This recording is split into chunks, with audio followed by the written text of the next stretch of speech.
Les Grecs ont voté hier et c'est le parti Syriza, l'extrême gauche, qui est arrivé en tête des élections législatives. Alexis Tsipras a recueilli 36% des voix contre 27% pour le parti de droite du gouvernement sortant. Le nouvel homme fort du pays promet la fin de l'austérité. Il rate de peu la majorité absolue avec 149 sièges remportés sur 300. Alors quelle est la réaction de la communauté grecque dans la région Nord-Pas-de-Calais? Il semblerait que cette élection, ce revirement à gauche, soit favorablement accueilli. C'est ce que nous avons en tout cas constaté cet après-midi. Thibaut Paqui était à la maison Concorde à Mons-en-Barœul aux côtés de responsables d'associations grecques. C'est vrai, moi c'est ce que j'ai considère que tout est bien, mais bon, comme on dit, on n'aura pas ce gouvernement une baguette magique pour donner un coup de changement. Mais c'est sûr, c'est pas un monstre, il ne faut pas l'avoir peur. Ça sera vraiment un parti pour social, pour le peuple, qu'il souffre à ce moment-là. C'est ce qu'on a vécu la Grèce, ça fait 4-5 ans maintenant, cette austérité. Énorme difficulté. Moi, je parle, c'est plus une crise économique, c'est une crise humanitaire. Cette image à présent avec l'ouverture ce midi d'un fast-food à Euralille. Les amateurs de burgers se sont massés devant les grilles de cette enseigne pour être les premiers à goûter la spécialité de la maison. L'enseigne était attendue depuis des mois à Lille. Elle ouvre ici son 20e restaurant en France, mais le premier dans la métropole lilloise. L'arrivée du roi du burger a permis l'embauche de 150 personnes. Ce midi, Xavier Silly et Rémi Pem étaient aux côtés des premiers clients.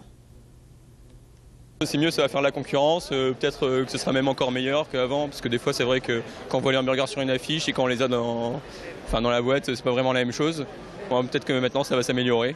Le Whopper, mythique, classique, c'est comme ça que j'ai connu Burger King, grâce au Whopper, et voilà, c'est un truc qui me fait plaisir. En fait, Burger King, ce qui est pas mal, c'est que les crudités soient vraiment fraîches, que la viande soit vraiment grillée. Bah ouais, parce que la France, c'est comme les autres pays, il faudrait en avoir autant dans les mêmes, quoi.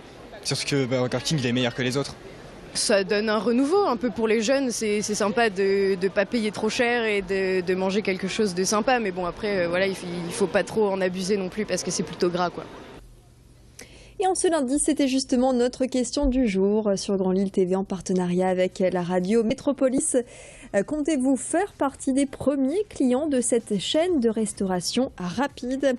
Vous avez voté toute la journée. Il est 18h passé de 3 minutes. Voici vos résultats. Vous nous avez répondu oui à 28%, non à 72%.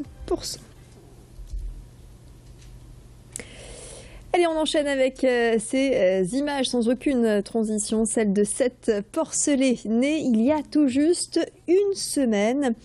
Une portée de taille qui n'est pas rare chez les porcs. Nous sommes ici à la ferme pédagogique Marcel Dénin à Lille. Cette porcelée de la race des cochons blancs de l'Ouest, une race menacée qui se caractérise par une peau blanche qui vire légèrement au rosé avec, vous le voyez, ses oreilles tombantes. Toute la famille se porte bien. Fanny Bourdillon a rendu visite au propriétaire de la ferme, fière de cette nouvelle portée. Une naissance multiple réussie à seulement 2 pas d'Euralille. Dans les semaines qui suivent, donc déjà ils vont rester au moins 2 mois sur la ferme, le temps du sevrage. Et puis ensuite, 2 des femelles vont partir au musée de plein air, à Villeneuve-d'Ascq. Et le reste des cochons, des porcelets, sont réservés par des éleveurs qui avaient rencontré la truie au salon de l'agriculture l'année dernière à Paris. Parce qu'elle a gagné le prix suprême de sa race en fait. Donc c'est une très bonne génétique que les éleveurs étaient très contents de pouvoir amener chez eux. C'est une semaine spéciale Marc-en-Barœul sur Grand Lille TV et ce soir, gros plan sur les travaux de la piscine. En chantier depuis le 8 décembre, la piscine municipale va retrouver une seconde jeunesse. Au programme, travaux d'isolation, nouvel éclairage, rénovation de l'accueil et des vestiaires. Coût du chantier, 200 000 €.